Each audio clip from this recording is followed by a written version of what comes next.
লাগানোর নাম হরিনাম, যাকে আমরা বলছি।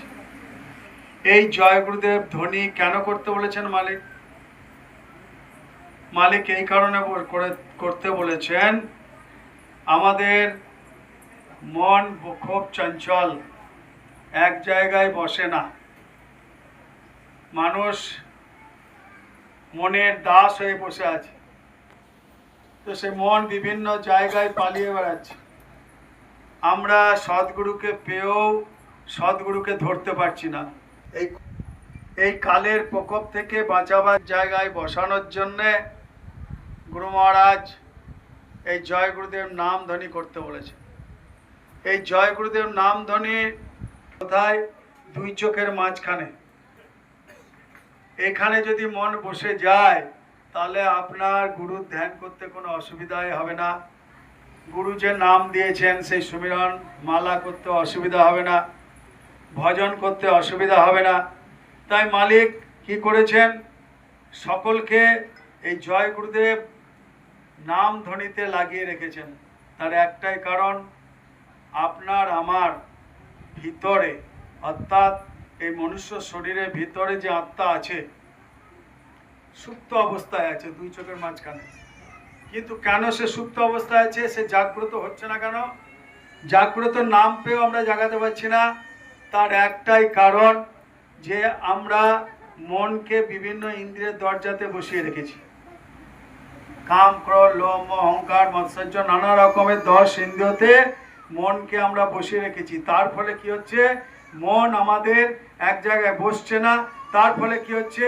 আত্মার কাছে সে পৌঁছাতে পারছে না, এবং আত্মার সঙ্গে যে মনের বন্ধুত্ব, সে বন্ধুত্বটা আজকে দূরত্ব হয়ে গেছে, বিশাল ফারাক হয়ে গেছে। তাই সেই জন্য দুজনকে একসাথে বসাবার জন্য এই জয়গুরুদের নাম দেব। আর যতক্ষণ মন আত্মার ঘাটে না বসবে ততক্ষণ আত্মা জাগবে না। তো সেই জন্যে গুরু মহারাজ বলছেন, সময় থাকতে থাকতে করে নাও, সময় চলে গেলে আর ফিরে আসবে না। তো আমরা অনেকে জয়গুরুদের নাম ধ্বনি করলাম, অনেকে ভক্তি ভরে করেছেন, অনেকে তাকিয়ে করেছেন। যে যেরকম ভাবে করবেন তার লাভ কিন্তু সেই রকম হবে। তো সেই জন্য মালিক বলেছেন, বাচ্চা जब जय गुरुदेव नाम करके स्वरूप को चिंता करके करो, অর্থাৎ গুরুর স্বরূপকে চিন্তা করে করো। তো কি হবে? এতে আত্মার খোরাক, আত্মা তো খেতে চায়। আত্মাকে যদি না খেতে দিই দুর্বল হয়ে যাবে। কি খেতে দেবো? নাম। নাম ছাড়া তো আত্মা কিছু খায় না। নাম তো আর, এই আত্মা তো আর ভাত ডাল রুটি খায় না, সবজি খায় না। এর তাহলে কার দ্বারা খাওয়াবেন? মুখে উচ্চারণ করছি খেয়ে নেবে না, মনের দ্বারা। মনকে আমাকে এখানে বসাতে হবে, তার ঘাটে। আত্মা যেখানে বসে আছে তার ঘাটে বসাতে হবে। সেই মনের দ্বারা সেই রস আত্মার কাছে প্রবেশ করাতে হবে। সে ঘরে খাওয়ার মতো, আরে খেয়ে নে না, ভাত বাড়া আছে খেয়ে নে। আবার কেউ কেউ ভাত বেড়ে বসিয়ে ভালো করে খাওয়ায়, দুটোর মধ্যে পার্থক্য আছে। তা আমাদেরও সেই রকম অবস্থা। কেউ ভাত বাড়ার মতো জয়গুরুদেব ধ্বনি করি, আবার কেউ বসিয়ে খাওয়াতে চায়, আবার ভালো করে যত্ন করে আসন পেতে বসিয়ে খাওয়াতে চায়। এরকম পার্থক্য আছে। তো সেই জন্যে তুমি যেমনভাবে পরিবেশন করবে খাবার, শ্রদ্ধা ভক্তির সহিত খাওয়াবে, সেইভাবে তোমার সেই খাবার পৌঁছাবে, সেখানে রস পৌঁছাবে। তো সেই জন্য গুরু মহারাজ বলছেন এখনো সময় আছে, করে নাও। সেই জন্য কবির দাস বলছেন, ভাই শুয়ে বসে কি করো সব? ভাই শুয়ে বসে কি করো সব? উঠো জাগো দয়ালে রে, একদিন শুতে হবে পা লম্বা পসার করে। বলছে কি, ভাই শুয়ে বসে কি করছি? সব জায়গায় শুয়ে দিন কাটিয়ে দিচ্ছি, ঠাকুরের নামই করি না। ভাত খেলাম, ভাতের একটা ঘুম নিতে হবে, 2 ঘন্টা তো কমসে কম শুতেই হবে। এখন রোদের দিন আরো বেশিক্ষণ ঘুমাবো, আবার রাতে ঘুমাবো, আবার গল্প করতে করতে যেখানে বসবো সেখানেও ঘুমিয়ে যায়। তো বলছে কি, ভাই শুয়ে বসে কি করো সব? উঠে জাগো দয়ালে রে। ওঠো, এবার জাগো, দয়ালকে জাগা, দয়ালের কাছে চলো। একদিন শুতে হবে পা লম্বা পসার করে। একদিন তো সবাইকেই শুতে হবে। তুমি আরাম করে ঘুমাও, কেউ তোমাকে ডিস্টার্ব করবে না। বিরক্তও করবে না। আর তখন কাছে গিয়েও যদি বলো আজকে পনিরের তরকারি করেছি একটু ওঠো গো, কানে কানে বলো, উঠবে না। কিংবা যদি বলো যে অনেক টাকা পয়সা আছে, চলো সেগুলো এক জায়গায় করে আমরা ব্যবস্থা করে আসি, তাতেও উঠবে না, সে ওইরকম ভাবেই শুয়ে থাকবে। তা মালিক বলছে যে এই সব করে কোনো লাভ নেই। বুড়া পাবে, বুড়ো বয়সে কখনো ঠাকুরের নাম হয় না। মালিক কি বলছেন, বুড়ো বয়সে শরীর বুড়ো হয়, মন কিন্তু 16 আনা যৌবন হয়ে যায়। বুড়ো বয়সে কি হয় না, খাবারের ঝোঁক বেড়ে যায়। বুড়ো বয়সে কি হয়, ভালো বিছানার ঝোঁক বেড়ে যায়। বুড়ো বয়সে কি হয় না, ঘর বাড়ি যেন আরো ভালো করে সাজাতে পারি। বুড়ো বয়সে কি হয়, আরো কিছু সম্পত্তি কিনতে পারি। তো বুড়ো বয়সে মন যৌবন হয়, কিন্তু শরীর বার্ধক্য চলে আসে। তার ফলে কি হয়, সুমিরন ধ্যান ভজন হয় না। তো সেই জন্য মালিক বলছেন শুয়ে থেকো না, ওঠো, জাগো। দয়াল তোমাকেও জাগতে বলছে, দয়ালের কাছে যেতে বলছে। তো বলছে ভাই গুরুর ভক্তি করব, ছেড়ে বিষয় রসের ভোগ, বারবার না পারবে ভাই মানব জন্মের সুযোগ। বলছে কি ভাই, গুরুর ভক্তি করব, ছেড়ে বিষয় রসের ভোগ। যতক্ষণ এই বিষয় আশয় রসের ভোগ যতক্ষণে ডুবে থাকবে, ততক্ষণ গুরু ভক্তি কখনোই হবে না। ছেড়ে বিষয় রসের ভোগ, বারবার না পাবে রে ভাই মানব জন্মের সুযোগ। তোমরা কেউ ভেবো না যে এই মানব জন্ম পেয়েছি আবার মানুষের জন্ম পাবো না। এই মানব জন্ম বহু পুণ্যের ফলে দয়াল সদ্গুরু কৃপা করে তোমাকে মৃত্যু লোকে এই মানব জন্ম পাঠিয়েছে। কি জন্যে? সদ্গুরু কৃপা করে পাঠিয়েছে বলেই মানব জন্ম পেয়েছো। আর সদ্গুরু কৃপা করে এই দেহর পবিত্র মন্দিরটাকে পাঠিয়েছে বলে তুমি সদ্গুরুর আশ্রয় পেয়েছো, লড়তে পাবে না। তো যখন সদ্গুরু কৃপা করে শরীর দিয়েছে, শরীরের মন্দিরের ভিতরে দেবতাকে দিয়েছে, জাগ্রত দেবতা, যে দেবতা কথা বলে, মৃত দেবতা নয়, এ মাটির মূর্তি নয়, এ জ্যান্ত দেবতা, এ পাথরের মূর্তি নয়, এ জ্যান্ত দেবতা। দুই চোখের মাঝখানে পিছনে এখানে বসে আছে সেই জ্যান্ত দেবতা, জ্যোতি স্বরূপ পরমাত্মার অংশ, আত্মার রূপে বিরাজ করছেন। তিনি আপনাকে কথা বলবেন, আপনার সঙ্গে কথা বলবেন। সেই কথা বলা দেবতা আপনার মন্দিরে আছে বলেই আপনি কথা বলতে পারছেন, নড়তে পারছেন, চড়তে পারছেন, আর 4 ঘন্টা জয় গুরুদেব ধ্বনি দিতে পারলেন। মৃত মন্দির যদি হতো, মৃত মন্দিরে জয় গুরুদেব ধ্বনি হতো, মৃত দেবতাও থাকতো, তাহলে হতো? তো সেই জন্য গুরু মহারাজ বলছেন যে এই সুযোগ আর পাবে না। এই জন্মে যতক্ষণ জাগ্রত দেবতা আছে, আত্মা রূপে প্রবেশ করে আছে, তাকে জাগিয়ে নাও, তাকে দর্শন করে নাও। কোন চোখে দর্শন করবে? আখিয়া প্রভু দর্শন কি প্যাসি, आखिया प्रभु दर्शन की प्यासी, देखो चारों कमल नयन की, निश दिन रह गई उदासी, आखिया प्रभु दर्शन की प्यासी। आखिया माने तो कौन छो?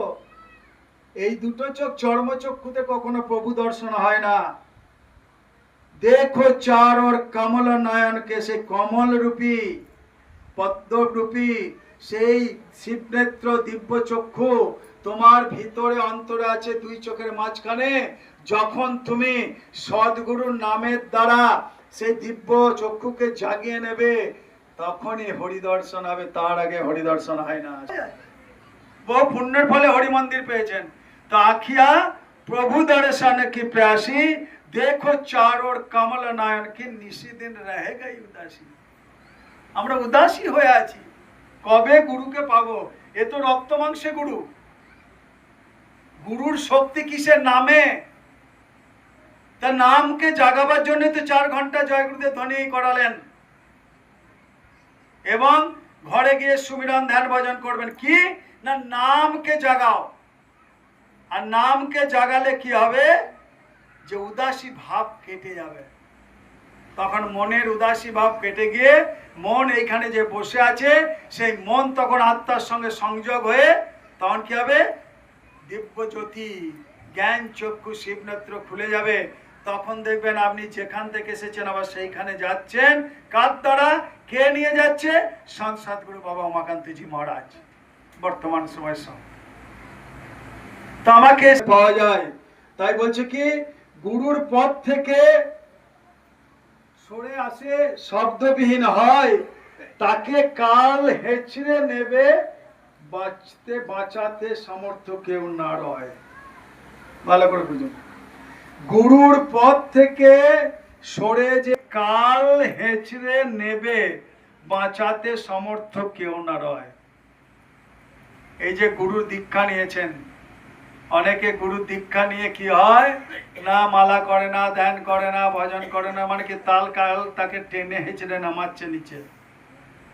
এবং যখন শব্দবিহীন রয়, মানে শব্দের সঙ্গে তার কোনো যোগাযোগই হলো না, শব্দের সঙ্গে কোনো যোগাযোগ হলো না, যে শব্দের মাধ্যমে তুমি গুরুর চরণে যেতে পারবে, সেই শব্দরূপী দড়ি সেইখানে তুমি বিহীন হয়ে গেলে, মানে যেতেই পারলে না, তাহলে কি হবে না, তাকে কাল হেঁচড়ে নেবে, তাকে কাল টেনে নিয়ে যাবে, বাঁচাতে সমর্থ কেউ না রয়।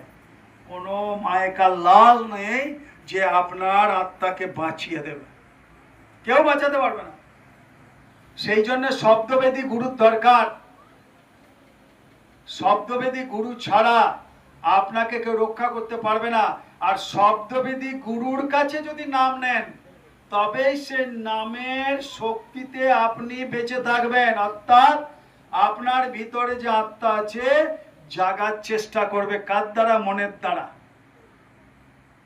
সেই জন্যে মনকে আগে মারতে হবে, মনকে আগে পরিষ্কার করতে হবে। তো মন কিসে পরিষ্কার হবে? তো প্রাথমিক ঝাড়ু হচ্ছে এই জয়গুরুদের নাম ধ্বনি। এই যে চোখ বন্ধ করে যারা যারা জয়গুরুদের নাম জেগে গেছে, তো এই জয়গুরুদের নাম ধ্বনি। তারপরে কি, আর 1 নম্বর ঝাড়ু হচ্ছে কি, সুমিরন রূপী ঝাড়ু, অর্থাৎ মালা রূপী। যদি প্রতিদিন যে মালা করছেন, এই মালা রূপী ঝাড়ু যদি প্রতিদিন এই আজ্ঞা চক্রে দিতে পারেন, এর উপরে যে প্রলেপ আছে আস্তে আস্তে কেটে যাবে। এবং মনে পরিষ্কার হয়ে যাওয়ার পর দেখবেন মন তখন কার কাছে যাবে? আবার পুরনো বন্ধু সে আত্মার কাছে চলে যাবে। আর আত্মার কাছে চলে গেলে কি হবে? আপনার সঙ্গে পরমাত্মা অর্থাৎ গুরু দর্শন হয়ে যাবে। সেই জন্য শব্দবেদী গুরুর দরকার। গুরু তো 7 প্রকারের, সকলেই জানি, অনেকে এখানে অনেকবার সৎসঙ্গ শুনেছেন। তো মালিক বলছেন, আজকাল আর সৎসঙ্গ করে তুমি কত বোঝাবে? এখন আর সৎসঙ্গের টাইম খুব কম। এখন ধ্যান ভজন মালার জয় গুরুদেব ধ্বনি করুন, কারণ এখন কালের প্রকোপ চলছে। তো সেই জন্য গুরু 7 প্রকারের, সবাই জানেন। প্রথম গুরু বাবা মা, দ্বিতীয় গুরু দাই মা, তৃতীয় গুরু নামকরণ করেন যিনি, চতুর্থ গুরু মাস্টারমশাই, পঞ্চম গুরু কুলগুরু। কুলগুরুর কাজ কি? এক নাম আপনার তাকে দেবে দীক্ষাতে, দীক্ষাতে এক নাম দেবে কানে। ষষ্ঠ গুরু ওঙ্কারনাথের সাথে জোরে করেন। আর ষষ্ঠ গুরু আর সপ্তম গুরু কি করেন? শব্দবেদী গুরু আপনাকে 5 নাম দেবেন। এক নামে আত্মার মুক্তি হয় না। ও তো কুলগুরু দেন, কুলগুরু কানে এক নাম দেন, কিন্তু 5 নাম দেবেন কে? সন্ত সদ্গুরু। কবির দাসও 5 নাম দিয়ে এসছেন, শিবদয়ালজি 5 নাম দিয়ে এসছেন, গুরু নানক সাহেব 5 নাম দিয়ে এসছেন, পল্টু সাহেব 5 নাম দিয়ে এসছেন, দাদু দয়াল 5 নাম দিয়ে এসছেন, ঘুরে লালজি 5 নাম দিয়ে এসছেন, বাবা জয় গুরুদেবজি মহারাজ 5 নাম দিয়ে এসছেন, বাবা উমাকান্তজি মহারাজ 5 নাম দিচ্ছেন। কুলগুরুরা 1 নাম দেন কানে কানে। তো এক নামে আত্মার মুক্তি হয় না, 5 নাম হলে তবে আত্মার মুক্তি হবে। তো আমাকে সেই 5 নাম পেতে হবে। একমাত্র বর্তমান সময় সন্ত সদ্গুরু বাবা উমাকান্তজি মহারাজ এখন 5 নাম দিচ্ছে। তা আপনাকে সেইখানে হবে, আপনার আত্মার উপরে যে মরচে পড়ে আছে পরিষ্কার হয়ে যাবে। আস্তে আস্তে পরিষ্কার হয়ে গেলে কি হবে? শীল, ক্ষমা, সন্তোষ, বিরহ, বিবেক, সেই 5টা জিনিস আপনার মধ্যে ভরে দেবে। শীল মানে ধৈর্য, ধৈর্য হলে সুমিরন ধ্যান ভজন হবে। ক্ষমা, আরে কেউ না, আপনার সুমিরন ভালো হবে, ভজন ভালো হবে। শীল, ক্ষমা, সন্তোষ, আজকে যদি শীল, ক্ষমা, সন্তোষ। আর বিরহ, গুরুর চরণে যখন বসবেন মালা করতে, দেখবেন মালা করতে করতে 2 ফোঁটা যদি চোখে জল পড়বে, জানবেন আপনার বিরহ হয়েছে, অর্থাৎ গুরুর প্রতি প্রেম জেগেছে। তারপরে কি হবে? বিবেক, অর্থাৎ জ্ঞান, আকাশ তত্ত্ব জেগে যাবে। আর জ্ঞান যখন হবে, বিবেক হয়ে বান যখন হয়ে যাবেন, বাস জ্ঞান চক্ষু, দিব্য চক্ষু খুলে যাবে। আর কোথায় গিয়ে পড়বেন? গুরুর চরণে গিয়ে পড়বেন। সেই জন্যে গুরু মহারাজ বারবার বলছেন যে তুমি কি করো? গুরু ধরো। কোন গুরু ধরো? যে গুরু, কি গুরু ধরবে না, কি বলছেন? গুরুর পথ থেকে ঘরে আসে, শব্দবিহীন হয়, এটা তো বললাম। আর ভালো হয় যদি গুরু পাওয়া যায়, ভালো করে দেখুন, ভালো হয় যদি গুরু পাওয়া যায়, না হলে হয় লোকসান। আগুনের শিখায় পতঙ্গ যেমন, পড়তেই হয় অবসান। ভালো করে বুঝুন, ভালো হয় যদি গুরু পাওয়া যায়, যদি ভালো যদি তুমি হও এবং ভালো গুরু যদি পেয়ে যাও, না হলে হয় লোকসান। আর যদি গুরু যদি না পাও, সদ্গুরু, তাহলে তুমি লোকসান হবে। তোমার এই দেহ নিয়ে যে মৃত্যুলোকে পাঠিয়েছে, এই দেহতেই আবার যদি তুমি জাগাতে না পারো, গুরু না পাও, তাহলে আবার নিচে 84 লক্ষ জনিতে ড্রেনের পোকা, গরু, গাধা, শুয়োর, ছাগল, ভেড়া, নানা রকম কীট পতঙ্গ, গাছপালাতে আবার জন্মাবে। তাহলে সেই জন্য কি বলছে, কিরকম হবে না, আগুনের শিখায় পতঙ্গ যেমন, পড়তেই হয় অবসান। এই দেখেন না, এই যে দেওয়ালি যখন আসে, লাইট জ্বলে বা আগুন জ্বলে, সে আগুনে নানা রকমের পোকা, শামা পোকা বলুন, যাই পোকা বলুন, আসে, এসে খুব লাফালাফি করে, এসেই তারপরে কি হয়? বাস মারা যায়, কিছুই হয় না। তো সেই জন্য বলছে, ভালো যদি ভালো হয় যদি গুরু মিলে, যার কাছে পাওয়া যায় জ্ঞান। ঘটের মধ্যে মঞ্চ সাজানো, ঘটের মধ্যে দরবার স্থান। কি বলছেন? ভালো হয় যদি গুরু মেলে, আপনার যদি ভাগ্যবান হন, তবে এই যে রকম সদ্গুরু পাবেন। যার কাছে পাওয়া যায় জ্ঞান, একমাত্র সদ্গুরু ছাড়া জ্ঞান পাওয়া যায় না। অর্থাৎ বিবেককে কেউ জাগাতে পারে না। ঘটের মধ্যে মঞ্চ সাজানো, শরীরের মধ্যে ঘট কোনটা? এটা এইখানে 2 চোখের মাঝখানে এই যে উঠোন, এই আজ্ঞা চক্রে, এখানে মঞ্চ সাজানো আছে। এই মঞ্চে কে বসে আছেন? পরমাত্মার অংশরূপে, ভগবানের অংশরূপে আত্মা বসে আছেন, জ্যোতি স্বরূপ মঞ্চে বসে আছেন। আর ঘটের মধ্যে দরবার স্থান, আর এইখানে গুরুর দরবার, এইখানে স্থান। সেই জন্য মালিক বলছেন, বাচ্চা 4 ঘন্টা, 8 ঘন্টা, 16 ঘন্টা, 120 ঘন্টা জয়গুরুদেব ধ্বনিত করো। অর্থাৎ মঞ্চ সাজানো আছে। হরিনাম কোথায় হয়? গ্রামে গ্রামে যখন বৈশাখ মাসে হরিনাম হয়, তখন প্যান্ডেল হয়। সেই প্যান্ডেলে মঞ্চ তৈরি হয়, সেখানে রাধা কৃষ্ণের মূর্তি থাকে, খোল করতাল নিয়ে সেখানে সবাই হরিনাম করে। ওটা তো কৃত্রিম। প্যান্ডেলওয়ালা প্যান্ডেল করলো, 7 দিনে হরিনাম আবার খুলে নিয়ে চলে গেল। গানের দল এলো, টাকা দিলে, খোল করতাল নিয়ে এলো, গান বাজালো, চলে গেল। তারপরে ওই জায়গাটা শ্মশান। আর এই জায়গায় মঞ্চ সাজানোই আছে। এই মঞ্চ কখনো খোলার লোক নেই, এই মঞ্চ কেউ খুলতে আসে না। সদ্গুরু নিজে মঞ্চ সাজিয়ে দিয়েছেন। এই 2 চোখের মাঝখানে এই মঞ্চ সাজানো আছে। আর এই মঞ্চের উপরে কে বসে আছেন? সদ্গুরুর অংশ জ্যোতিরূপে আত্মা বসে আছেন। সেই আত্মাকে হরিনাম শোনাতে হবে। তো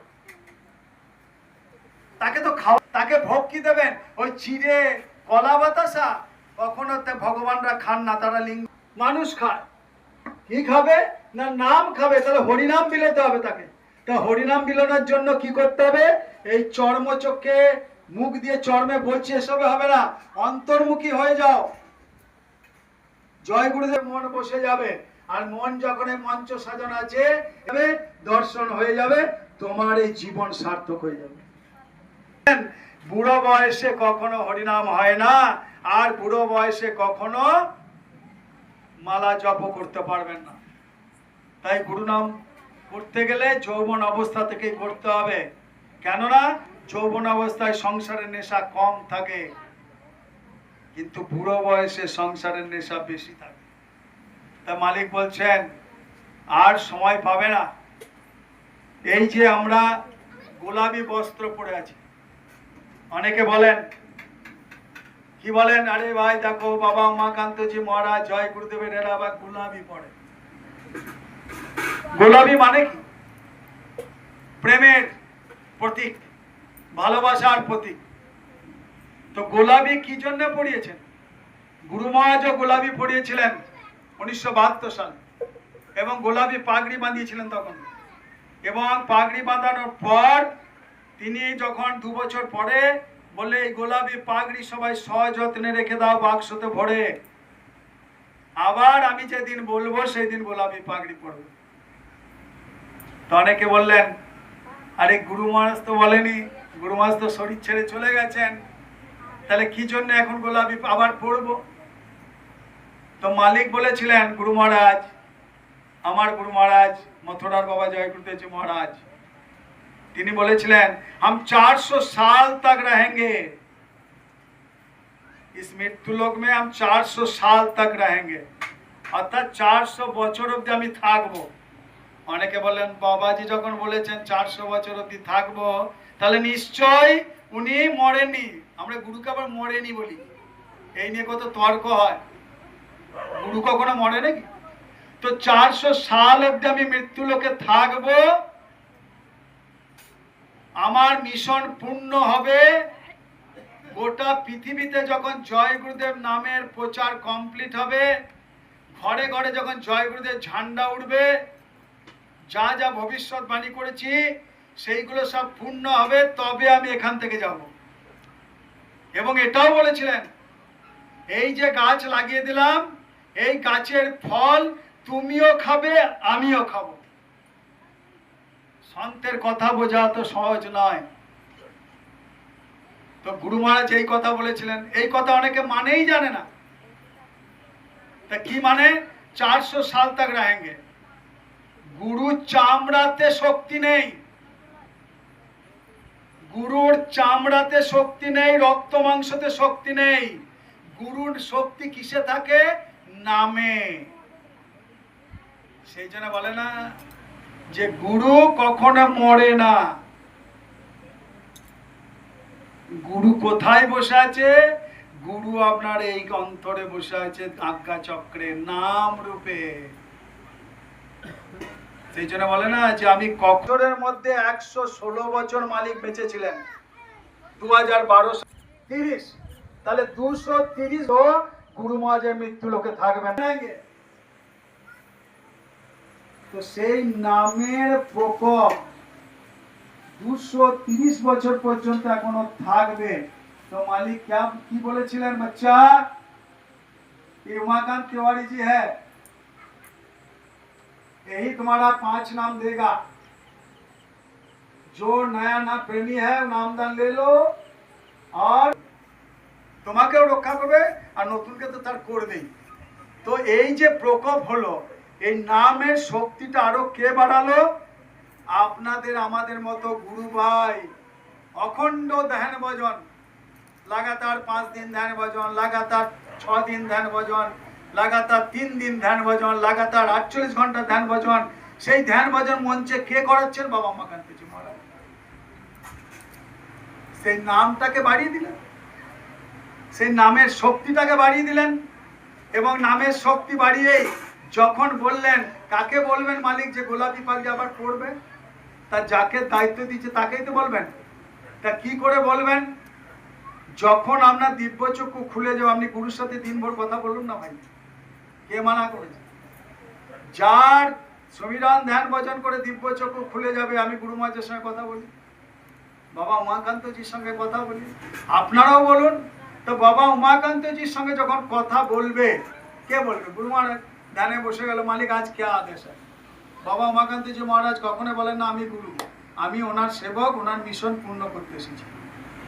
तो बाबा उमाकांत जी महाराज যখন বলেন যে মালিক अभी क्या है, बोले अभी गुलाबी वस्त्र फिर से पहना दो, অর্থাৎ এই গোলাপি কাপড় আবার পরিয়ে দাও। তো এখানে মালিক বলেছেন গোলাপি কাপড়ের ব্যাপারে, তাই আপনাদেরকে একবার শোনাচ্ছি। पहनने का समय है, कुछ दिन के बाद समय निकल जाएगा, फूल भी पहनेगा तो उसका कोई महत्व नहीं रहेगा, और न गुलाबी कपड़ा पहनने का हरी समझो को फायदा मिलेगा। समय होता है हर काम का। তো কি বলছেন? সময় হতে হয়, মানে একটা মুহূর্ত থাকে। এখন মালিক বলছেন গোলাপি কাপড়া পরে নাও, আর এই গোলাপি কাপড় বেঁচে যাবে। তা বলছে এখন একটা মুহূর্ত আছে, এই মুহূর্তে গোলাপি কাপড় পরে নাও, এই মুহূর্তটা যেদিন বন্ধ হয়ে যাবে তখন হাজার গোলাপি কাপড় পরলেও কিছু ফায়দা হবে না, কোনো মাহাত্ম্যই হবে না। দম্প হলো কিছুক্ষণ আগে ধরতে লাশের উপর হাঁটতে হবে, কেউ উঠানে वाला नहीं रहेगा। তা আজকে ভেনিজুয়েলাতে এত বড় ভূমিকম্প হলো, বিশাল ফাটল ধরলো, যে এক একটা তালা ঢুকে গেল ভেতরে, 10,000-এর উপর লোক মারা গেল। বলছে আরো খুঁজছে আরো কত মারা যাবে, চিন্তা করুন। এবং এটাও বলে দিলেন মালিক, কি বললেন? এই গুরু পূর্ণিমার পর প্রাকৃতিক বিপর্যয় এত বাড়বে যে আপনি কল্পনা করতে পারবেন। আজকে সৎসঙ্গ বলেছেন, আজকে সৎসঙ্গ বললেন। তো সেই জন্য সকলকে অনুরোধ, যদি বাঁচতে চান আর বাঁচাতে চান, নিজে যদি বাঁচতে চান, বাঁচানেওয়ালা আর বাঁচনেওয়ালা দুটোকেই সঠিক হতে হবে। তো নিজেকে যদি বাঁচতে চাও আর বাঁচাতে যদি চাও, তাহলে কিন্তু এই জয় গুরুদেব নাম ধ্বনি খুব করে করো, ঘরে করো। প্রত্যেকবার আছো, এই ধ্যান ভজনের দায়িত্ব যারা নিয়েছো, মালিক বারবার সাবধান করে দিলেন, এমন কোন গুরু ভাই যেন বাদ না যায়, সেখানে যেন জয় গুরুদেব 4 ঘন্টা ধ্বনি হয়, সেই দায়িত্ব নিয়ে তোমরা করো। আজকে বলেছে, আজকে সৎসঙ্গ এখন আছে, শুনিয়ে দিতে। তো সেই জন্য সকলকে অনুরোধ যে সকলে এই নাম ধ্বনিতে থাকুন, ঘরে করুন, এবং যারা যারা করেনি তাদেরকে করান, এবং সবাইকে বলুন যে এই জয় গুরুদেব নাম ধ্বনি যদি কেউ করে সেও বেঁচে যাবে। এই নাম ধ্বনি করতে কোনো পয়সা পাতি কিচ্ছু লাগে না। এই নাম ধ্বনির জন্য আপনাকে শুদ্ধ কাপড়ও পরে আসতে হবে না, এর গুরু সূত্র। সেই জন্যে এই নাম আর গুরুকে যদি ভালো করে আঁকড়ে ধরে থাকো, তাহলে তোমার এই চুল কেউ বাঁকা করতে পারবে না। দুটোকেই ধরে রাখতে হবে, গুরুকেও ধরতে হবে, গুরুর সাথে সাথে নামকে। আমি তো জয়গুরুদেব শিষ্য, তাই নাকি? দিনে কবার নাম ভজন করেন? দাদা আজকে মালা করতে ভুলে গেছি, আজ মালা হয়নি, বা আজকে মালা হয়েছে ধ্যান ভজন করিনি, তাহলে কিছুই হবে না। তাহলে মানে কি? তাহলে গুরু ভাই বললেন কি করে, গুরু শিষ্যই হলেন কি? হ্যাঁ, কিছু হবে না। মালিক বলে নাই एक दिन माला सुमिरन नागा हो जाएगा तो 10 साल और पीछे चल जाओ। তাহলে তুমি যে 10 বছর ধরে এতদিন মালা করে এলে, তুমি আবার 10 সাল পিছলে চলে গেলে, আবার শুরু করো নতুন, কোনো ফায়দা হবে না। সেই জন্য মালা যেন কামাই না, খেতে না পাও, মালা করো। খাবে তো পেটে। বারে ভাই, তুমি নিজের শরীরটাকে দেখছো, যে শরীর তোমার সাথে যাবে না তাকে চব্য-চস্য করে খাওয়াচ্ছ, সেন্ট মাখছো, ভালো ভালো জামা কাপড় পরছো, ফ্যানের হাওয়া ছাড়া থাকতে পারছো না, আর যে তোমার শরীরটাকে নড়াচড়া করাচ্ছে তাকে তো কেউ খাওয়াও না। তার জন্য খুন্তিও নাড়তে হবে না, গ্যাস খরচাও হবে না, মশলা খরচা হবে না, সর্ষের তেলেরও খরচা হবে না, আগুনেও পুড়তে হবে না। তার জন্য চাই বিশ্বাস, ভক্তি আর প্রেম। এই তিনটে জিনিস যদি থাকে, তাহলে আপনার ঘরে যে গুরু বসে আছেন তাকে খাবার দেবার অভাব হবে না, তার জন্য তো পরিশ্রমই করতে হবে না, আর পেটের জন্য খালি পরিশ্রমই করে যাচ্ছেন দিন ভোর রাত ভোর। 250 গ্রামের চালে যদি হয়ে যাচ্ছে তো আজকেই 1 বস্তা চাল নিয়ে চলে আসবো, কেন না সারা মাস আরাম করে থাকবো। কোনো গ্যারেন্টি আছে নাকি? সারা মাস আরাম করে খেতে পাবেন কোনো গ্যারেন্টি আছে? এমন রোগ হয়ে গেলে প্যারালিসিস হয়ে, আগে আত্মাকে খাবার দেন, আত্মা খেলে নিজে বাঁচবেন। আরে ভাই নিজের শরীর যদি সুস্থ না থাকলে কি করে করবেন? তার শরীরকে সুস্থ রাখবেন। জয় গুরুদেব। প্রার্থনাটা ব্যাখ্যা করে বুঝিয়ে দেব। তো সেই জন্য সংসারের প্রতি মায়া কম করুন, ভোগ কম করুন। অনেক হলো, অনেক ভোগ করলেন। প্রত্যেকেই বলে, আমি যদি বলি দাদা আজকে জয় গুরুদেব ধনে বিশুদা আজকে চাপ পেয়ে আছি গো। কে চেপেছে গো? যমরাজ? হ্যাঁ, প্রত্যেকের একটা কথা, আমরা আজকে খুব চাপ পেয়ে আছি গো, আমি যেতে পারবো না। তাহলে কে চাপলো সেটা বলো? গুরু চাপলো? গুরু যদি চাপতো তাহলে তো এখানে পৌঁছাতে। নিশ্চয়ই যমরাজ চেপেছে, নাহলে কাল চেপেছে। সেই জন্য তুমি দয়ালের জায়গায় আসতে পারছো না। আরে এগুলো সঙ্গে কেউ যাবে না। ঘরে হয়তো আজকে 500 টাকা ইনকাম হয়ে গেল, কি করে আজকে 500 টাকা 3 ঘন্টা ইনকাম হয়ে গেল, তাহলে আজকে আরো 3 ঘন্টা খাটি, তাহলে 1000 টাকা তো হবে। দেখা গেল সেই 500 টাকাই হলো ইনকাম, কেননা বাকি যেটা ইনকাম করলো অন্যদিকে ভেঙে গেল। এইটা আমরা কেউ বুঝি না। এখনো ঘর ঘর নাতি হয়ে গেছে, দাদু হয়ে গেছে, সেই সব লোক এখনো ঘর ঘর। হ্যাঁ, দাদু হয়ে গেছে, সব হচ্ছে যেন বাতি দেবে ঘর। আরে ভাই যে বাতি দেবে, যে বাতি ধরিয়ে রেখেছে, এদিকে আমরা বলি না বিনঘৃত দীপ আরতি সাজো দো আখিয়ান মাঝে ধারে। এত সুন্দর প্রার্থনা, ঘরে ঘরে দেখুন গা ধূপকাঠি প্রদীপ জ্বলছে। গুরু মহারাজ যেন মারা গেছে, মারা গেলেই তো ধূপকাঠি প্রদীপ চলে মাথার কাছে। গুরু মহারাজ কোনদিন মারা গেছে না? হ্যাঁ, বিনঘৃত দীপ আরতি সাজু দো আখিয়ান মাঝে ধারে। দুটো চোখের মাঝখানে সব সময় ঘিতের প্রদীপ জ্বলছে, বিনা ঘিত বিনা ঘিয়ের প্রদীপ জ্বলছে, সুগন্ধ জ্বলছে, সুগন্ধ শুকছে গুরুর দরবারে। তাহলে কে বাতি দেবে? নাতি বাতি দেবে আপনাকে? মাথার কাছে নামিয়ে দেবে। মাথার কাছে সর্ষের তেল বা রেডির তেল বা এখন কম দামে তেল দিয়ে দেবে। দাদু কতদিন পড়ে আছে, কবে যে মরবে কে জানে। আবার অনেকে কি করে, পুরোহিত থেকে জীবন মচ্ছব দিয়ে দেয়, যাতে মরে যাক, আর সেবা করতে পারছি না। কিসের ভাবনা, কিসের পীড়িত, কিসের প্রেম? কেউ কাউরি নয়, সব স্বার্থের। সেই জন্য বলছে 4 दिनों की प्रीत जगत में 4 दिनों के नाते हैं, पलकों के पर्दे पड़ते ही सब नाते मिट जाते हैं। 4 दिनों की प्रीति जगत में 4 दिनों के नाते हैं। আমরা সব 4 দিনের পীড়িত করতে এসেছি এই সংসার। 4 দিনের পীড়িত কিরকম? বাল্য, কৈশোর, যৌবন আর বার্ধক্য, এই তো 4 দিন। আর 4 দিনের পীড়িত করতে এসেছি সংসারে। পলকো কে পর্দে পড়তে হি সব নাতে মিট যাতে। পলকো, এই যে চোখের পাতা। এখন ড্রপ সিনেমা তো নাটক করছি আমরা, উঠা নামা করছি, এই সিন হচ্ছে আজকে, এই ঘন্টা এই করলাম, ওই ঘন্টা সব। সেই জন্য নাটকে ড্রপ সিন পড়ে না, গ্রামে গ্রামে নাটক হয়। যখন নাটক শেষ হয়ে গেলে ড্রপ সিন পড়ে গেল, আর কিন্তু কেউ তোলে না, সব আপন আপন ঘর চলে যায়। তা বলছে কি চোখের পাতা হচ্ছে ড্রপ সিন, যতক্ষণ ওঠা নামা করছে নাটক করে যাচ্ছি। তাই বলছে কি পলকোকে পর্দে পড়তে হি সব মিট যাতে না। তা পর্দা যখন একবার পড়ে যাবে আর উঠবে না, তখন যতই বুক চাপড়ান এমনি নড়ান, ওঠো গো ওঠো গো, কেউ আর পর্দার উঠবে না। ড্রপ সিন শেষ, তার নাটক অনেক শেষ হয়ে গেছে। তারপরে কি বলছে? जिनकी चिंता में तू जलता अरे वही चिता जलाते हैं। जिनकी चिंता में तू जलता अरे वही चिता जलाते हैं। जिन रक्तों बहाए जल समूह जल में वही बहाते हैं। बच्चे जिनकी चिंता में तू जलता, अरे वही चिंता जलाते। এই যে আমাদের সব বয়স হয়ে গেছে, এখনো ছেলের চিন্তায় ঘুম হয় না। ছেলে হয়তো 4টে করে বাচ্চা আছে, তবুও বাবাদের ঘুম হয় না।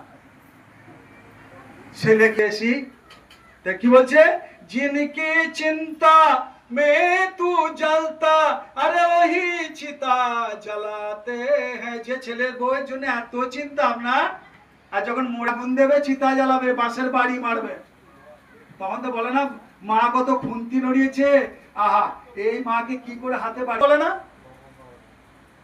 তো কি বলছে, जिन रक्त बहाए जल समूह जल में वही बहाते हैं।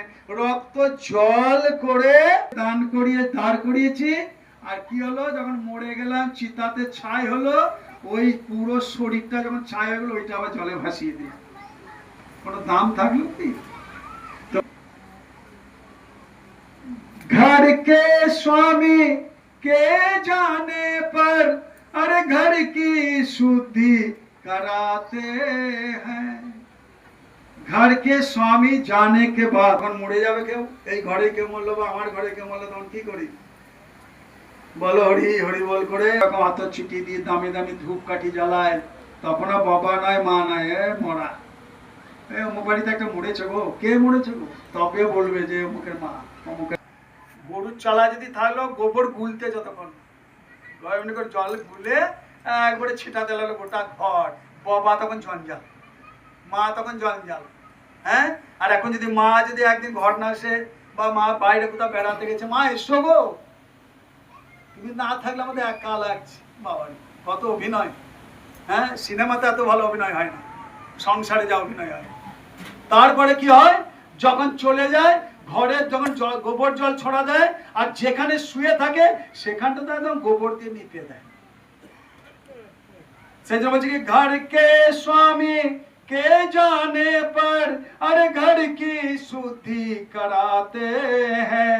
पिंड दान कर प्रेतात्मा से अपना पिंड छुड़ाते हैं। তারপরে কি করে, তেরাত্রি যখন হয়, মেয়েরা আগে পিণ্ডদান ছুড়িয়ে দেয়। হ্যাঁ, বাবা বেনা গাছ হয়ে গেল, মা বেনা। কাঁঠাল গাছ করলে কি হতো, তাহলে ভাই কাঁঠাল খেতে পাবো না, বাবাকে মনে পড়বে। আম গাছ করলে কি হতো, আম খেতে পাবো না, বাবাকে মনে পড়বে। নারকেল গাছ করলে কি হবে, নারকেল খেতে পাবো না, বাবাকে মনে হচ্ছে। বেনা গাছ হয়, কিরকম শাস্ত্রের নিজের স্বার্থ দেখুন। বেনা গাছ করতো, বাবা তখন বেনা গাছ, যত বেনা গাছে তখন কোটি কোটি জল পুকুরের নিচে আরো জল খাবো। আর ছোলা, বাবা দাঁত ছিল না কিন্তু ছোলা খাও বাবা, ছোলা খাও, ছোলা কলা চটকে মাখিয়ে দিল, খাও বাবা।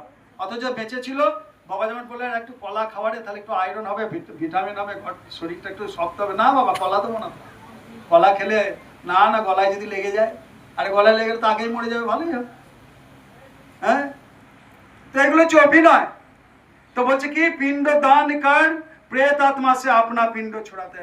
বাবা মরে গেছে, পিণ্ড দান কর, নাহলে প্রেত আত্মা যদি ভূত হয়ে আসে, আমাকে যদি ধরে, ওই 13 দিন যখন ওষুধ ফেলে বা 10 দিন যখন ওষুধ ফেলে, জানলা দিয়ে যদি কোনো রকম একটা লাইট দেখে নিল অন্ধকার ঘরে, দৌড়ে বেরিয়ে চলে আসবে, বাবা এসেছে। আরে বাবার পীড়িত কোথায় গেল তোমার, বাবা চুমু খেয়েছে, কোলে নিয়েছে, কত আদর করেছে, বা এখন বাবাকে ভয় লাগছে। হ্যাঁ, কিন্তু কই, বাবাকে যখন ভয় লাগছে তখন খুব ভালো, আর বাবার ব্যাংক থেকে যে টাকাগুলো আছে তখন গুনতে ভয় লাগে না, বাবা যদি এখন কেড়ে নাই অন্ধকারে, সেটা মনে হয় না। তো কি বলছে, चौथे से 40 दिन तक हर एक रस्म निभाते हैं। আগেকার দিনে আমাদের সনাতন মতে হিন্দু শাস্ত্রে ছিল কি, 4 দিন থেকে 40 দিন পর্যন্ত ওষুধ পালা হতো। আমার দাদুর দিয়ে মুখে শুনেছি। এখন কি শর্টকাট করে দিয়েছে, কে ওষুধ পালবে, 10 দিনে খতম হবে, আর 2 দিন পর 3 দিনে হয়ে যাবে, 2 দিনে হয়ে যাবে। তো বলছে কি, चौथे से 40 दिन तक हर एक रस्म निभाते हैं। 4 দিন থেকে শুরু হলো, বাবারে বিভিন্ন রকম, আজকে হবিস করতে হবে। তোমাদের ঘরে কটা মেম্বার গো, না আমাদের সব গোষ্ঠী নিয়ে মোটামুটি 50টা হবে। যে মারা গেছে সে 50 জনা কিন্তু 50 বোতল হরলিক্স কিনে দেয়নি যখন বেঁচে ছিল। আর হবিস করার জন্য 50 জনা তখন লাইন দিয়ে হবিস করবে, কি না আমার দাদু মারা গেছে, নাহলে আমার ঠাকুমা মারা গেছে, কি সেই দাদু ঠাকুমাকে সেই সময় আত্মীয়রা এক বোতল হরলিক্স কেউ কিনে দেয়নি, বা 1 কেজি আপেল কিনে দেয়নি বেঁচে থাকতে। আর হবিস করার জন্য বাবার কি পিরিত, কারণ যার ঘরে মরেছে তার ধ্বংস করতে এসেছে। 50 জনের যদি হবিস করে 20 কেজি আতপ চাল লাগবে, কারণ অনেকদিন খায়নি, ঘি দিয়ে খাবে অনেক করে ভাত। হ্যাঁ, সব স্বার্থ, সব স্বার্থের দুনিয়া, তবুও গুরুকে ভজবে না, নানা রকম রীতি রেওয়াজ করবে। मृतक के लौटाने का कोई जोखिम नहीं उठाते हैं, चौथे से 40 दिन तक हर एक रस्म निभाते हैं, मृतक के लौटाने का कोई जोखिम नहीं उठाते हैं। क्यों এরকম করে নাকি বাবাকে যাতে আবার ফিরে আসে? ঠাকুরমশাই এরকম কোনো নিয়ম আছে একবার করে দেন না, যাতে বাবা ফিরে আসে। কেউ চাইবে না, কে ঝামেলা নেবে ওইসব, আর বাবা দরকার নাই, গিয়েছে ভালো হয়েছে, অনেকে আনন্দ হয়। आदमी के साथ उसका खिस्सा खत्म हो गया, आग ठंडी हो गई, चर्चा भी ठंडा हो गया। দিনের ওষুধ পালা হয়ে গেল, তারপরে নিয়ম ভঙ্গ হয়ে গেল, সব কিছু হয়ে গেল, বছর কি বার করে দিল, কি বলছেন, আগ ঠান্ডা হো গয়া, চর্চা भी ঠান্ডা हो गया। ঝিলের আগুন যখন ঠান্ডা হয়ে গেল আর ওইসব বিষয় চর্চাই নেই। 13 দিন পেরিয়ে গেল, আস্তে আস্তে ফটো ঝুলিয়ে রাখলেন ডাইনিং পেসে, তারপরে আস্তে আস্তে ভুলে গেল, নাতিদের নিয়ে আবার বেঁচে আছে যারা তাদেরকে নিয়ে খেলা করতে লাগলো। তারপরে কি হচ্ছে, আগ ঠান্ডি হো গই, চর্চা भी ঠান্ডা হয়েছে, মারা গেছে তার নিয়ে চর্চাই কেউ ঘরে করে না, অটোমেটিক ভুলে যায়। চলতা ফিরতা जो कल तक बन के ओ तस्वीर, लग गया दीवार पर मजबूर कितना हो गया। বলছে কি চলতা ফিরতা जो কাল তাক, মানে কাল পর্যন্ত যে সংসারে চলাফেরা করেছে, আজ কেউ ফটো হয়ে গেছে দেওয়ালে, ফটো টানা হয়ে গেছে, ফটো হয়ে গেছে দেওয়ালে। আর लग गया दीवार पर मजबूर कितना हो गया, বাবার ফটো এমনি করে দেওয়ালে লাগিয়ে দিয়েছি, বাবা সেই জোড়াত করে মজবুর, সে ফটোই হয়ে আছে, না কথা বলতে পারবে, না তাকাতে পারবে, না আমি তার সাথে কথা বলে মজবুর। মালিক বলছেন, আরে বাচ্চা, সময় থাকতে থাকতে সাধন ভজন করে দাও, মরে গেলে আর সাধন ভজন হবে না, আর দ্বিতীয়বার এই মানব জন্ম পাবে না। কেননা সবাই যদি ভাবেন যে না আমি তো আর মরবো না, এইখানে এসেছি অনেক বছর রাজত্ব করবো, অনেকে এরকম ভেবে নাই। আপনি বিভিন্ন জায়গায় যান, কত ইয়াং ছেলে হার্ট অ্যাটাকে মরে যায়। আমাদের গুরু মহারাজ বাবা মাকান্তে যে মহারাজ ভবিষ্যৎবাণী কি, বেশিরভাগ ইয়াং ছেলে অকালে যৌবন নষ্ট হয়ে যাবে। কিসের জন্য? নেশা করার জন্য। আর ইয়াং ছেলেরাই বেশি হার্ট অ্যাটাকে মরবে। এখন দেখুন 30, 40, 25 বছরের প্রায় দিন দেখছি হার্ট অ্যাটাকে মরছে। তার একটাই কারণ, খাওয়া ঠিক নেই, খাওয়াই ঠিক নেই। এদিকে আবার মনুস্মৃতিতে কৃষ্ণ কি বলছে, যে মাংস কিনে নিয়ে আসে, যে টাকা দেয়, যে মাংস বাঁচে, যে নুন হলুদ মাখায়, মশলা মাখায়, যে রান্না করে, যে পরিবেশন করে, তাকে সমান মহাপাপ লাগে, কৃষ্ণ বলছে। আর আমরা কৃষ্ণ কৃষ্ণ করছি আর গোটা গোটা মাছ মাংস ডিম খেয়ে বেড়াচ্ছি। কি করে কৃষ্ণ তোমাকে পাবে? পাবে? কিছুতেই পাবে না। তো সেই জন্য গুরু মহারাজ বলছেন, আরে বাচ্চা, আবার খাও, ফল, দুধ, ঘি, মাছ, ডাল, ভাত, সবজি, এগুলো খাও, মাছ মাংস ডিম আমার খাবার নয়, এগুলো তোমার খাবার নয়। তা একটা সুন্দর গল্প বলে আজকে এখানে শেষ করব। 3টে পাতা আছে, তাদেরকে 7 দিন কাউকে খাবার দেয়নি। তো কি করলো, বাঘের কাছে প্রথমে গেল। তো বাঘকে কি করলো, খড় কেটে, কুটি কুটি করে খড় কেটে খোল টোল মাখিয়ে বাঘের কাছে ঝুড়িটা নামিয়ে দিল, খা। তো বাঘ ঘুরেও তাকায় না যে কি দিয়েছে, কেন সে গন্ধতেই শুকে নেবে যে আমি কি পেলাম, ঘুরেও তাকালো না। আর 2 নম্বর ফুটোতে যে বাঁধা আছে গরু, তাকে কি করলো, এক ঝুড়ি মাংস এনে নামিয়ে দিল, কেটে কেটে পিস করে। গরু সেদিকে ঘুরেও তাকালো না। আর মানুষ যেখানে বাঁধা আছে মাঠে থেকে ভালো ঘাস এনে দিল, কেটে কেটে ওখানে ঝুড়িতে নামিয়ে দিল, হাত পা খুলে দিল। তো কি করলো মানুষ, সেই লোকটা কি করলো, সঙ্গে সঙ্গে ধোয়া ঘাসটাকে রান্না করে নিয়ে গিয়ে কুচি কুচি করে কেটে বেসন দিয়ে মাখিয়ে পকোড়া বানিয়ে খেয়ে দিল, ঘাসের পকোড়া। এই তো মানুষের চরিত্র। তো কি করে ভগবান পাবেন? ঘাস কেউ ছাড়ছেন না, হ্যাঁ, মাছ মাংস তো ডিম দূরের কথা। তাহলে কি করে পাবেন গুরুকে, কি করে পাবেন কৃষ্ণকে, কি করে পাবেন রামকে? হ্যাঁ, কিছুতেই পাবেন না। সেই জন্যে গুরু ধরুন, সদ্গুরু ধরুন। সাদাদারি সাদা পা সদ্গুরু যে জীবিত অবস্থায় আপনার আত্মাকে, আত্মা দিব্য চক্ষু খুলে দেবে, আত্মাকে জাগিয়ে দেবে, পরমাত্মার সঙ্গে দর্শন করে দেবে, লয় করে দেবে, এবং জীবিত অবস্থায় গুরু দর্শন করে দেবে, তাকে সদ্গুরু বলে। সেই সদ্গুরু ধরুন, লোভী গুরু ধরবেন না, ত্যাগী গুরু ধরুন। গুরু যতক্ষণ ত্যাগী না হবে ততক্ষণ আপনাকে গুরুর নাম দান কখনোই দান করতে পারবে না, নামকে দান করতে পারবে। তাই ত্যাগী গুরু ধরুন, যে গুরু কারোর কাছ থেকে কোনো নেন না, খালি দিতে আসেন। সেই জন্যই সদ্গুরু বাবা উমাকান্তজি মহারাজ বর্তমান সময়ের নাম দান বিলিয়ে যাচ্ছেন। আগামী 27শে জুলাই, 28শে জুলাই, 29শে জুলাই জয়পুরে বিখ্যাত টিকেরিয়া দেবেন এবং সৎসঙ্গ শোনাবেন। সেখানে গিয়েও আপনি সেই ভাগের লাভের ভাগী হন এবং সেখানে গিয়ে নামদান নেন। আর নামদান নিয়ে নিজের কাজটা করুন। মানব জন্ম এসছেন, মানব জন্মকে সফল করুন, নইলে আবার পশু সমান জন্ম নিতে হবে। কি দরকার? আর বারবার ভালো লাগে, এই যে কুকুর একটা এলো, এখন একটা লাঠির বাড়ি মারলাম, চেঁচা চেঁচে চলে গেল। আর কি ইচ্ছা হয় কুকুরের জন্ম নেব? আর ইচ্ছা হয় না। তো সেই জন্য মানুষ জন্ম যখন পেয়েছেন, যিনি এই জন্ম থেকে উদ্ধার করে ওপরে নিয়ে যেতে পারেন, চলে যান।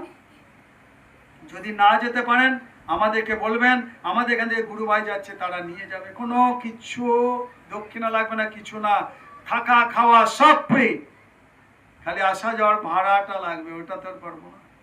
কেন? কর্ম আপনার কাটতে হবে, আপনার কর্ম আপনাকে কাটতে হবে। আমি টাকা পয়সা দিয়ে নিয়ে গেলাম, দর্শন করি নিয়ে এলাম, এই বিশুদ্ধ আমাকে অনেক টাকা পয়সা দিয়ে নিয়ে গেল, ভালো আদর আপ্যায়ন করলো, খাওয়া দাওয়ালো। আপনি যে ওখানে গেলেন, নামদান নিলেন, পুণ্যটা করলেন, যত মালা করবেন সব পুণ্য আমি পাবো, যতদিন এই টাকা শোধ না হচ্ছে। কি দরকার?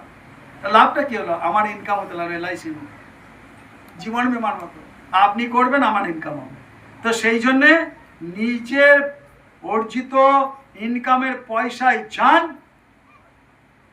গুরুর দরবারে। গুরুর দরবারে খাওয়ার পয়সা লাগে না, যান সেখানে গিয়ে খাওয়া দাওয়া করুন, আর গুরুকে দেখুন, দর্শন করে নামে চলে আসুন। তাই 27, 28, 29শে জুলাই। আর আগামী, ভালো করে শুনুন, গুরু ভাইরা শুনুন, ভক্ত প্রেমীগণ শুনুন, আগামী রবিবার দিন 28 জুন সকাল 9টায় আমাদের বাবা জয় গুরুদেব আশ্রম আছে নবগ্রামের ওখানে, সকাল 9টা থেকে অখণ্ড 24 ঘন্টা জয় গুরুদেব নাম ধ্বনি হবে। সকাল 9টা থেকে রবিবার 28শে জুন শুরু হবে, 29শে জুন সকাল 9টায় অখণ্ড জয় গুরুদেব নাম ধ্বনি 24 ঘন্টা সমাপন হবে এবং 11টায় সৎসঙ্গ হবে। তারপরে সেই সৎসঙ্গে গিয়ে ভান্ডারা প্রসাদ পেয়ে ঘর আসুন, কোনো পয়সা পাতি লাগবে। চলুন সেখানে নামধ্বনি করুন। অনেক হরিনাম করেছেন, অনেক জায়গায় করেছেন, যে জেগে থাকে তার হরিনাম শোনা উচিত। এখন বিধানচন্দ্র রায় মারা গেছেন, এখন বিধানচন্দ্র রায়ের চেম্বারও নাই, ওষুধও নাই। আর বিধানচন্দ্র রায় আমার রোগ ভালো করে দাও, আমার রোগ ভালো, ভালোও হবে না। এখন যদি বলি ডক্টর সর্দার আমার রোগ ভালো করে দাও, তাড়াতাড়ি ফোন করলেই বলে চলে আসুন, এখনই আপনাকে ওষুধ দিচ্ছি। বাস ওষুধ দেবে, দুপুরে ওষুধ দিলে রাতে দুটো খান, সকালে দেখবেন জ্বর ছেড়ে দেবে। হ্যাঁ, ছেড়ে গেল। তেমনি বাবা জয় গুরুদেব ছিলেন, 5 নাম দিয়েছিলেন। এখন বাবা জয় গুরুদেব বাঁচাও বাঁচাও বাঁচাও বাঁচাও বাঁচাও, ঘুরেলালজি বাঁচাও বাঁচাও, রাধা স্বামীজি বাঁচাও বাঁচাও, আমাকে নাম দান দাও, দিতে আসবে না, দিতে আসবে না। এখন যিনি বর্তমান ডাক্তার আছেন বাবা উমাকান্তজি মহারাজ, 5 নাম দিচ্ছেন, সঙ্গে সঙ্গে যান, মঞ্চে বসবেন, 5 নাম দেবেন, নাম বলে চলে আসুন, রোগ সেরে যাবে। ভৌতিক রোগও সারবে, আধ্যাত্মিক রোগও সেরে যাবে, পরমার্থের রোগও সেরে যাবে। পরমার্থের রোগ আছে বলেই তো গুরু দর্শন পাচ্ছি না। তা পরমার্থের রোগ কে সারাবে? পরমার্থের যিনি ডাক্তার বাবা উমাকান্তজি মহারাজ রোগ সারিয়ে দেবেন। তো চলুন, রোগ তো সারতে, তবু আমরা রোগ সারতে না। কি হয়েছে গো? না বিছানায় পড়ে আছি, বেড শো হয়ে গেছে গো। কেন? না কি করে হলো জানি না। অনেকে বলো দাদা আমার খাবার জুটছে না, খালি পেটে আছি, খুব অভাব, একবেলা কোনো রকম খাই, তবুও সে জয়গুরুদের ধ্বনি করবে না, তবুও সে জয়গুরুদের নাম করবে না, তবুও গুরুর কাছে নামদান নিতে বলে নেবে না, তবু কষ্ট ভোগ করবে। কেন? না কাল তাকে ধরে আছে, কালের জালে ফেসে আছে। তাই একটা সুন্দর গল্প বলে এখানেই শেষ। বলুন জয় গুরুদেব। ছেলেকে তার পরমায় শেষ নিতে এসছে, যমরাজ এত বড় খাতা নিয়ে এসছে, মত্ত লোক এসেছে। এই বাচ্চা পরিমল, চলো তোমার এবার যাওয়ার টাইম হয়েছে। কোথায়? এবার চলো এখান থেকে, তোমার পরমায় শেষ। বলছে তাই নাকি? আমি যাব না, আমার কিছু ব্যবস্থা করো। না না, ওপরবেলা যা দায়িত্ব দিচ্ছে তাই। বেশ ঠিক আছে, ছেলেও চালাক, কলিযুগের ছেলেও চালাক, বর্তমানে আমাদের এখানকার সমাজও চালাক, গুরুর থেকেও পড়ে যায়। তা কি হলো? না ছেলেটা বললো বেশ আপনি একটু বসুন তো, এখন তো টাইম আছে। বলে হ্যাঁ মিনিট 10 টাইম আছে, তার বেশি। 10-15টা ঘুমের ট্যাবলেট মিশিয়ে দিল, গুলিয়ে দিল, নিয়ে যমরাজকে দিল। যমরাজ চেয়ারে বসে এই করে খেতে খেতে যখন 1 গ্লাস চা খাওয়া হয়ে গেল, বাস ঘুমের ট্যাবলেট দিয়েছে, লটকে ঘুমিয়ে গেল। আর ঘুমিয়ে যেই গেল, তখন ওই ছেলেটা যমরাজের বইটাকে আস্তে আস্তে ওখান থেকে হাতের কাছ থেকে নিয়ে প্রথম পাতাতে খুলেই দেখছে 1 নম্বরের নাম পরিমলের। ওকে এখনই নিয়ে যাবে। ও কি করলো? ওই পাতা পরিমলের নাম লিখলো লাস্টে, শেষের পাতাতে। এই পাতা আস্তে আস্তে আমি 70-80 বছর বাঁচব, কোনো অসুবিধা নেই। খুব আনন্দে থাকলো। এইবার উঠুক না ঘুম থেকে যমরাজ। অনেকক্ষণ পর, আধ ঘন্টা 45 মিনিট পর যমরাজ উঠলেন। বললেন বাহ, এত সুন্দর চা করেছিলে, আমি যে এত ঘুরে ঘুরে এলাম, আমার এত থকানি হয়েছিল, এত অলসতা যে কেটে গেল, কি আমেজ একদম শরীরের মধ্যে। বলছি তাই নাকি? বলছি যাক, তুমি যখন এত উপকার করলে, তা আমাকেও একটা উপকার করার দরকার। এক কাজ করছি, আজকের দিন আর প্রথম পাতা খুলবো না, শেষ পাতা খুলবো। তা শেষ পাতাতে কি আছে? পরিমল। তা সেই জন্য উপরওয়ালার বিচার অত সোজা নয়। উপরওয়ালার বিচার যেদিন যেতে হবে সেই দিন যেতে হবে। যদি ভাবেন নাতনির বিয়ে লেগেছে, কালকে বিয়েটা দেখে যাব আমি, পরশু আমাকে নিয়ে যান, ওসব চলবে না, ওসব চলবে না। ওই 9টাতে পনিরের তরকারি পড়ে থাকবে, আর এই দেখবেন আর মরে যাবেন। তো সেই জন্য গুরু মহারাজ বলছেন, যমরাজ কখন নিতে আসবে, কোন নরকে ফেলবে, কোন যন্ত্রণা দেবে, এইসব কি ভালো লাগে? আপনার এত সুন্দর মানব দেহ পেয়েছেন, এই দেহটাকে অপবিত্র করবেন না, মাছ মাংস ডিম মদ খেয়ে, আর এই দেহটাকে শুদ্ধ রাখুন। আত্মার যদি ভালো চান, গুরু ধরুন, আর সৎগুরু ধরে আপনার এই 3.5 হাত মানব মন্দিরে যে জাগ্রত দেবতা আছে, সেই জাগ্রত দেবতাকে এই জীবন্ত অবস্থায় জাগিয়ে পরমাত্মার সঙ্গে লয় হয়ে যান। বলুন জয় গুরুদেব, জয় গুরুদেব। যে কোনো একটা সংকল্প নিয়ে করুন, দেখুন আপনার ঘরে কষ্ট কম হয় কিনা, রোগ ব্যাধি কম হয় কিনা, একদম লিখেলেন ডায়েরিতে আজ থেকে। 1 মাসের মধ্যে খবর দেবেন।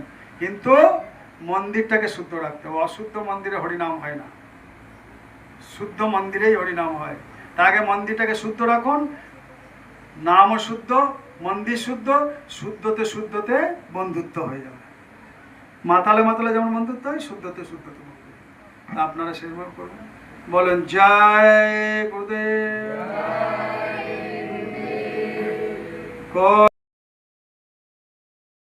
মহাত্মা এসেছিলেন, তারা এক এক নাম জাগিয়ে তার হরিনাম করেছেন।